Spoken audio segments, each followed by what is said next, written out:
আসসালামু আলাইকুম, welcome to my daily blog. আজকে আমি আরেকটা নতুন ভিডিও নিয়ে চলে আসলাম। আজকের ভিডিওটা আসলে একদম ইজি একটা রান্নার রেসিপি। আর এই রেসিপিটা আসলে বাচ্চাদের খুব পছন্দের। বাচ্চারা যেরকম আলুর ফ্রেঞ্চ ফ্রাই পছন্দ করে, এই খাবারটাও খুব পছন্দ করে। এবং এই খাবারটা যদি তৈরি করে বাচ্চাদের টিফিনে বা নাস্তায় দেওয়া যায়, বাচ্চারা আনন্দের সাথে সেটা খাবে। আর আলু আসলে আমরা বাঙালি, আমাদের আলু ছাড়া চলে না। তো আসেন আমি আলু দিয়ে কি রেসিপি তৈরি করি। আমি আলু সিদ্ধর পরে আলুটাকে আমি গ্রেট করে নিয়েছি। আর আলুটা গ্রেট করে নিলেই বেশি ভালো হয়। আর আমি গ্রেট করাটা বেশি পছন্দ করি। ম্যাশ করলে দেখা যাচ্ছে ফুললি ম্যাশ হয় না। এই পর্যায়ে আমি ফার্স্টে দিব কর্নফ্লাওয়ার। একটু কর্নফ্লাওয়ার লাগবে সামান্য পরিমাণ, এটাকে মানে বাইন্ডিং করার জন্য। আমি 3 টেবিল চামচ দিয়ে দিলাম। আর দিব সামান্য পরিমাণ একটু মরিচের গুঁড়া স্বাদের জন্য। দিব লবণ। লবণটা আসলে তো যার মানে ঝালটা যার যার পছন্দ মতো, লবণ তো স্বাদ মতো। আর এখানে আমি সামান্য একটু কালো গোলমরিচের গুঁড়া দিব ফ্লেভারের জন্য। জাস্ট এই কটাই, আর কিছুই না। তবে কেউ চাইলে চিজ অ্যাড করতে পারেন। আমি আসলে চিজ দিব না, কারণ আমার বাচ্চারা চিজ পছন্দ করে না, এই জন্য আমি চিজটা দিব না। এটা এখন দিয়ে আমি এটাকে একটু ম্যাশ করে নিব। ম্যাশ না, এই ম্যাশটা আলু আগে করেছি। এটাকে আমি মাখাবো, মানে সবগুলো উপকরণ ভালোভাবে যেন আলুর সঙ্গে মিশে যায়। এই অবস্থাতেই আমি এরকম করে মাখাবো। একটা চমৎকার ফ্লেভার বের হয়েছে। আবার কেউ চাইলে চিকেনটা একটু কালো গোলমরিচ আর লবণ দিয়ে সিদ্ধ করে নিয়ে এটাকে গ্রাইন্ডারে ইয়ে করে গুঁড়া করে আর কি, যেটা হচ্ছে কিমার মতো আর কি, ওটা কিমা করে নিয়েও এর সঙ্গে দেওয়া যায়।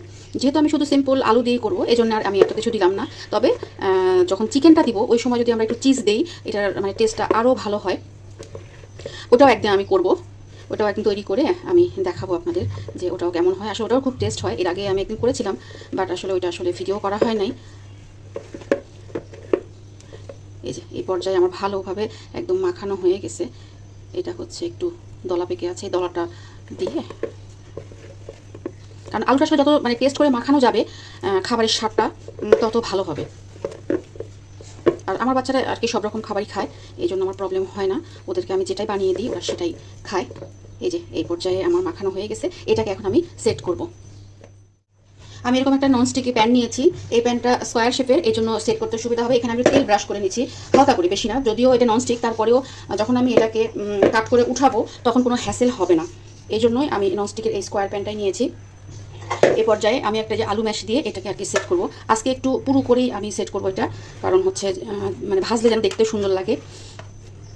এই অবস্থা এরকম করে আস্তে আস্তে আস্তে আস্তে আস্তে একটু সেট করলেই হয়ে যায়, বেশি তেমন কোনোই লাগে না। আর আমি আগে বলেছি যে এই রেসিপিটা আসলে খুব অল্প উপকরণের রান্না খুব ঝটপট হয়ে যায়। কারণ যে উপকরণগুলো আমি দিলাম এগুলো সাধারণত আমাদের ঘরে সবারই থাকে কম বেশি। কম বেশি কি, লবণ, হলুদ, মরিচ, গোলমরিচের গুঁড়ো, এগুলো সব থাকে। আর চিকেন তো থাকেই বাচ্চাদের জন্য, সেটাও দেওয়া যায়। আমার অবশ্য চিজটা খুব ভালো লাগে, কিন্তু আমার বাচ্চারা চিজ খেতে চায় না। ওরা এই জন্য হচ্ছে ওদের কারণে আমি চিজটা দিইনি। এই অবস্থায় আমি ভালো করে একটু সেট করি। সেট করে তারপরে ফ্রিজে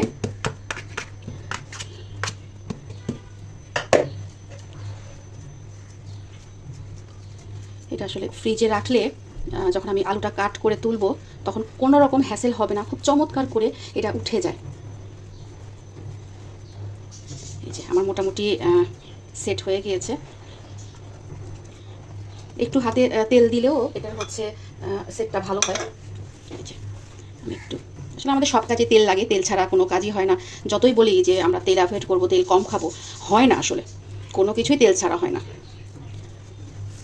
আর এখন তো রোজার মাসে আসলে তেলের কাজটাই বেশি।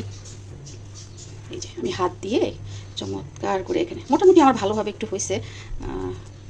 এত তো শেপের মতো পারফেক্ট পারবো না, যেহেতু আমরা গৃহিণী। তারপরেও চেষ্টা করেছি যে যতটা পারা যায় এটাকে সুন্দর করে সেট করা।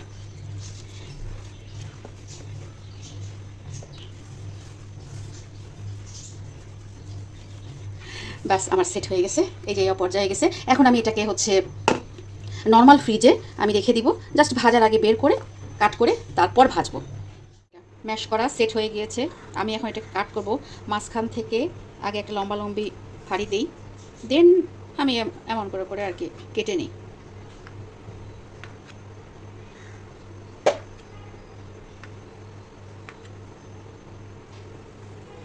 এরপরে আমি তেলে ভাজবো।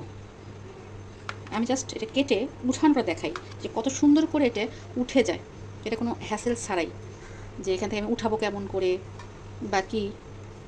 এই যে এটা উঠে গেছে, জাস্ট এই যে আমি এখানে কেটে নিয়েছি। এটা এখন ভাজলে দেখতেও সুন্দর লাগবে। এখন এরকম করে হাত দিয়ে দিয়ে কাটলেই হয়ে যাবে।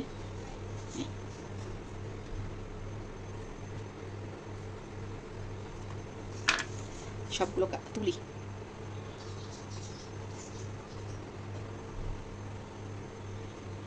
এই আমার তুলা শেষ, আমি এখন এগুলোকে ভাজাভাজি শুরু করি। ভাজাভাজি শুরু করে দিলাম। বেশিক্ষণ লাগে না অবশ্য ভাজতে, খুব অল্প সময়ের মধ্যেই ভাজা হয়ে যায়।